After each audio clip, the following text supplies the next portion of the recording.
So if you have an older SodaStream, you may not be familiar with how the powered models work.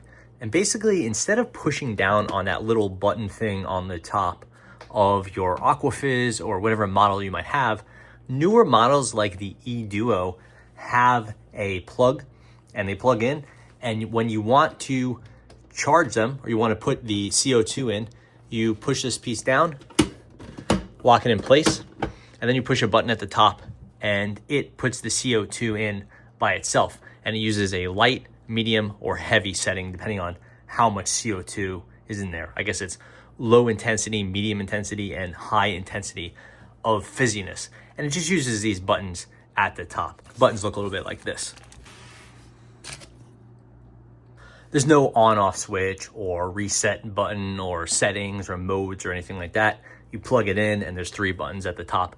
That's all there is. There's no batteries. It just uses that AC power. So it's very, very simple, but you do need the proximity to an outlet, which is something is fairly common on a countertop, but you may not have a ton of outlets to go around if you have your toaster and your microwave and your blender or whatever you might have using your countertop space. So the situation is very simple. You plug it in and it's ready to go. It uses an AC adapter on this 6-foot cord. So you do have some length there, but in here, I only need a couple inches, so I have it wrapped up. I'm in the US, so it's a standard 2-prong adapter.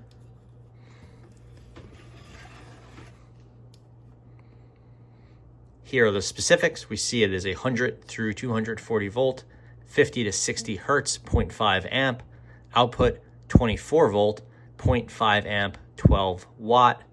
And you see it's Intertech, FCC, ETL, all the other stuff you'd want to see, UL tested. I don't see a RHS, but if you're in Europe, I would imagine you would see that. And that's really all there is to it. The way it plugs into the machine is very simple. It's routed through a channel here so that this is flat on the bottom. It plugs in. It's just a very simple little plug, the way you would charge, a razor or, a clock radio, something like that. Push this in here. That locks in that little channel right there with some little plastic tabs. Again, so it's flush on the bottom. Put the machine upright. Hide that back there. Plug it in, and you're good to go.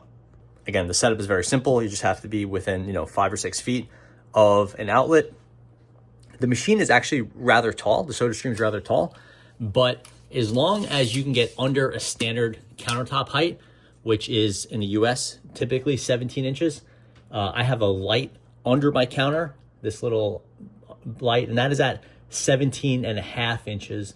The machine is right at, the SodaStream is 17.25 with the buttons and all that. And you have to have a little bit of clearance to get your hand in there, but with 17.25 of clearance, you should be fine. Again, my light is at 17.5, and my overall counter is at, the bottom of the cabinets is at 19. So this is a generous amount of space where you would, again, typically be 17 inches and it would fit there. So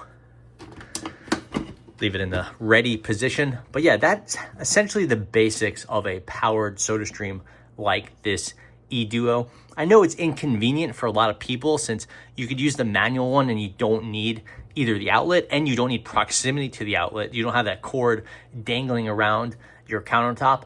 But once you switch over to the powered model, it's actually really nice. You got a very reliable charge just at the push of a button. It's not confusing to people that haven't used a SodaStream before, and it works quite well. You just have to make sure you have that outlet available. So that's pretty much it. Thanks for watching.